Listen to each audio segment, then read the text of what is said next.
पढ़ाई में डोपामिन कैसे डिटॉक्स करें, क्योंकि हम लोगों को आदत पड़ी हुई है मोबाइल फ़ोन की। तो पढ़ाई करते समय बहुत ज़्यादा मज़ा नहीं आता, मतलब डोपामिन रिलीज़ नहीं होता। तो कैसे हम रिलीज़ करवाएं अपनी पढ़ाई, मतलब बोरिंग पढ़ाई करते समय? थोड़ा सा इसको समझना पड़ेगा, ट्रिकी है ये। फ़िलहाल आपका पढ़ाई में ज़ीरो डोपामिन है या कहीं ना कहीं आपने स्टोर कर रखा है? कोई ऐसी चीज़ है जिसको सोच करके पढ़ाई में आपको लगता है कि वो चीज़ हो जाए तो मुझे मज़ा आ जाएगा?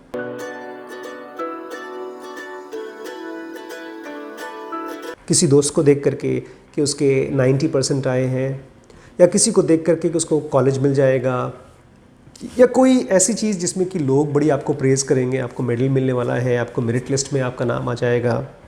कुछ कुछ चीज़ें ऐसी होती हैं कि बोर से बोर लड़का भी, बेवकूफ़ से बेवकूफ़ लड़का भी उस चीज़ के लिए बड़ा एक्साइटेड हो जाता है।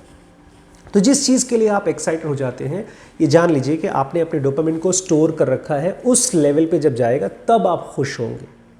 अब पता नहीं कब नॉर्मन अनाज होगा, कब राधा नाचेगी। तो सबसे पहले अपने डोपामिन को वहाँ से हटाइए, मतलब उन चीज़ों के लिए अपने आप को बोल दीजिए वो हो चाहे ना हो, मुझे इससे फ़र्क नहीं पड़ता, क्योंकि वो चीज़ें अभी आपके पास है नहीं। जो चीज़ें आपके पास हैं आपको वहाँ पर स्केल डाउन करना पड़ेगा। क्या मतलब है स्केल डाउन करना पड़ेगा? जो चीज़ आपके पास है, आपके पास अपनी किताबें हैं, एक पेंसिल है और थोड़ा सा टाइम है। आपके हाथ में बुक आई और उस बुक के साथ आपको कुछ न कुछ करना है, और उस कुछ न कुछ को करके अपने आप को खुश करना है। और खुशी एक ही चीज़ से आती है पढ़ाई में, वो है डिस्कवरी से। मेरे को भी जब कुछ साल पहले, 10-15 साल पहले, मुश्किल से 10-15 साल पहले, कॉलेज में नहीं, स्कूल में नहीं, जब किताबें मेरे पास आना शुरू हुई तब मैंने उनको मार्क करना शुरू किया। कॉलेज में नहीं करता था मैं, और क्वेश्चन मार्क करके वर्ड्स लिखता था मैं।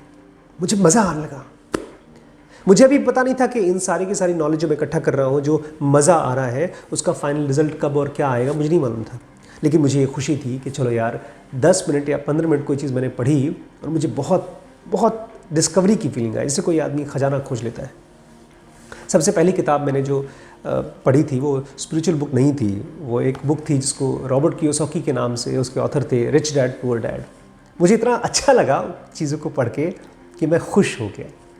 तो सबसे पहले आपको अपने ये डोपामिन थ्रेशोल्ड को कम करना पड़ेगा। आपने बहुत दूर किसी और के पास रखा है कि वो चीज़ जब होगी, 90% होगा, मेडल मिलेगा, मेरिट मिलेगी, कॉलेज मिलेगा, पता नहीं क्या क्या होगा, तब जा कर के मैं खुश हुआ। इसलिए तो आप लोग वीडियोज़ भी कैसे देखते हैं कि ये मेरिट लिस्टर है, इसने एग्ज़ाम क्रैक किया है, इसकी तरह पढ़िए, 10 घंटे पढ़िए।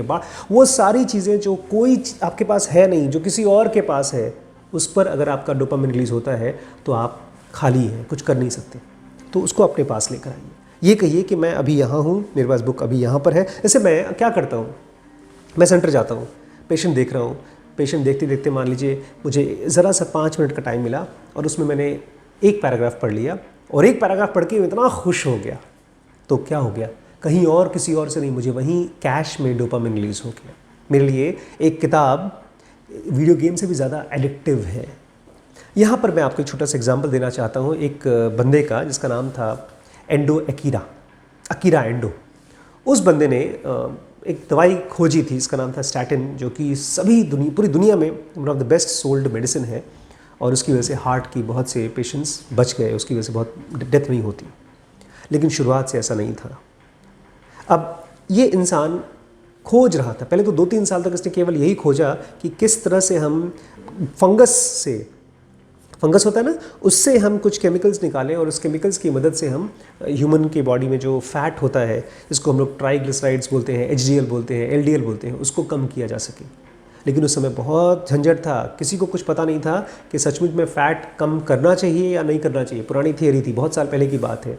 बहुत से साइंटिस्ट मानते थे कि नहीं, बॉडी में फ़ैट होना चाहिए, उससे हमारी बॉडी हेल्दी रहती है, सेल्स हेल्दी होते हैं, ज़्यादा अच्छे से काम करते हैं। लेकिन कहीं पर कुछ थियरी आई जिसमें बताया गया कि नहीं, फ़ैट से आर्टरी ब्लॉक होती है और लोगों को हार्ट अटैक होता है। उसी थियरी को लेकर के इस बंदे ने काम करना शुरू किया, और एक पॉइंट के बाद तो इसकी हालत ख़राब हो गई, करियर ख़त्म होने को आ गया। छोड़ सकता था। इसने देखा कि इसकी जो दवाई है वो सबसे पहले रोडेंट्स पर ट्राई की जाती है, मतलब चूहों पर, या इस तरह के जो चूहे होते हैं मैमल्स, उनके ऊपर, और चूहों पर ही दवाई काम नहीं कर रही थी। उनकी जो ट्राइग्लिसराइड्स थे वो कम नहीं हो रहे थे। दुखी और परेशान था। अगर ये केवल सक्सेस को चाहता तो छोड़ दिया होता, बट इसको इंटरेस्ट था जानने में कि पंगा क्या है, क्यों ये दवाई उन चूहों पर काम नहीं कर रही है। यही थियरी और भी अलग अलग कंपनीज ट्राई कर रही थी और उन्होंने इस प्रोजेक्ट को वहीं छोड़ दिया, लेकिन इस डॉक्टर ने कंटिन्यू किया। अपने दोस्त से बात करा था, उसका दोस्त चिकन्स के साथ कुछ एक्सपेरिमेंट करा था और तभी उसको ख्याल आया कि अगर चिकन के साथ, मुर्गों के साथ, जो मुर्गों के जो बच्चे होते हैं चिकन के साथ, अगर हम लोगों ने इसको ट्राई किया इस दवाई को, तो देखिए उसमें कम होता है कि नहीं। काम कर गया, इसका कोई तुक नहीं है। कौन जा कर के ये चीज़, ज़्यादातर जो दवाइयाँ होती हैं जब रोडेंट्स पे काम नहीं करती हैं तो उनको बंद कर दिया जाता है, उसकी टेस्टिंग ख़त्म हो जाती है। लेकिन इसकी टेस्टिंग उसने खुद की बिना किसी को बताए और काम कर गई। बाद में इसको पता चला कि असल में चिकन्स के अंदर में LDL ज़्यादा होता है और जो रोडेंट्स होते हैं उनके अंदर में HDL मतलब अच्छा फ़ैट होता है, LDL मतलब ख़राब फैट होता है, तो वो इसलिए काम नहीं कराता रोडेंट्स में।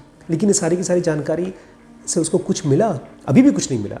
आज भी इसका जो ये दवाई का श्रेय है कुछ कंपनीज़ लेके गई हैं, इसको केवल थोड़ा बहुत नेम फेम मिल गया है, बहुत पैसा भी नहीं मिला। अब जाकर के कुछ कंपनीज़ बोल रही हैं कि एंडो अकीरा ने वो चीज़ किया था, इसकी वजह से पूरी दुनिया में हार्ट की पेशेंट्स कम हो गए हैं, बीमारी कम हो गई। बट इस बंदे का किस चीज़ में इंटरेस्ट था?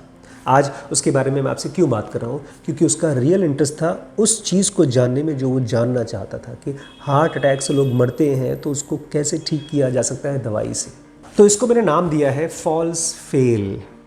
जब भी आप एग्ज़ाम में फ़ेल होते हैं, जब भी लोग आपकी बेइज्जती करते हैं, जब भी आप किसी चीज़ को पा नहीं पाते हैं, आपकी कॉलेज, आपकी फेवरेट क्लास है, जो भी चीज़, फेवरेट सीट है, फेवरेट कॉलेज है, जो भी नहीं पाते हैं, वो सब फॉल्स फेल है। रियल फेलियर क्या है कि आपने किताब उठाई थी और उस किताब ने आप कुछ बताने की कोशिश की थी, आप उसको नहीं जान पाए। बोरिंग क्यों लगती है किताब? क्योंकि आप उससे वो जो जूस था, हर किताब के अंदर जूस होता है और वो जूस आप नहीं निचोड़ पाए। फेसबुक को तो आप सब जानते ही हैं। ज़करबर्ग ने भी इसी तरह के एक फॉल्स फेलियर से ख़ुद को बचाया था। जब ये फेसबुक लॉन्च हुई थी तो एक बंदा है पीटर थील, उसकी हम लोगों ने बहुत सी चीज़ें हमने पढ़ाई हैं अपने कोर्सेज़ में, जो हमारे जो WBX का कोर्स है उसमें। पीटर थील को जब पैसा लगाना था फेसबुक में तो वो जानने की कोशिश कर रहा था कि ये जो कंपनीज़ होती हैं, जो सोशल नेटवर्किंग कंपनीज़ होती हैं, वो कितना दिन चलती हैं, वो फ्लॉप क्यों हो जाती हैं, वगैरह वगैरह। तो उसने फ्रेंडस्टर को देखा, माई स्पेस को देखा, कई कंपनीज़ थी जो इस तरह से चल रही थी और ज़्यादातर कंपनीज़ उतना बड़ा नहीं हो पा रही थी जितना बड़ा ये लोग सोच रहे थे फेसबुक होगा। तो इन्होंने इंक्वायरी की क्या वजह है कि बच्चे पुराने जो वेबसाइट्स हैं, फ्रेंडस्टर है, माई स्पेस है, क्योंकि फेसबुक तब तक बहुत बड़ा था नहीं, उसको छोड़ के जा रहे हैं। चूँकि वो इंटरेस्टेड थे जानने में, खाली पैसा कमाने में नहीं, पैसा तो आएगा बट वो इंटरेस्टेड थे जानने में, तो उनको एक नई चीज़ पता चली कि ये सारे के सारे साइट्स बहुत क्रैश होते हैं। एक वेबसाइट जिसमें 10,000 लोग आते हैं, विजिट करते हैं डेली बेसिस पर, या दूसरा वेबसाइट जिसमें मिलियंस और लोग जाकर के डेली बेसिस पे काम करते हैं, इन दोनों की वर्किंग, इन दोनों के अंदर में टेक्नोलॉजी का बहुत बड़ा डिफरेंस होता है। तो वो डिफरेंस फ्रेंडस्टर्स और माई स्पेस नहीं ठीक कर पा रहे थे, इसलिए उनका साइट बार बार क्रैश हो रहा था। इसीलिए जो यंग जनरेशन थी वो अपने आप को वहाँ से हटाकर नए वेबसाइट्स पे ले जाती थी। और इस चीज़ को उसको समझ में आया, उसने शेयर किया ज़करबर्ग के साथ। ज़करबर्ग ने इस प्रॉब्लम को एड्रेस किया और आज फेसबुक, इंस्टाग्राम, व्हाट्सएप जो भी आप देख रहे हैं वो सब चीज़ें हैं। तो हमारी भी लाइफ में ना दो तरह की फेलियर होती है, एक तो ट्रू फेलियर होती है और एक फॉल्स फेलियर होता है। फॉल्स फेलियर क्या होता है? फॉल्स फेलियर वो होता है जहाँ पर एक्चुअली आप फेल नहीं हो रहे हैं, आपको फील कराया जा रहा है कि आप फेल हो रहे हैं, आपको लगता है कि आप फेल हो रहे हैं। मुझे नहीं लगता मैं कभी भी फेल हो रहा हूँ, बिकॉज हर सिचुएशन मुझे एक नई कंडीशन देती है, उस नई कंडीशन में मुझे कुछ नया कुछ सीखने को मिलता है।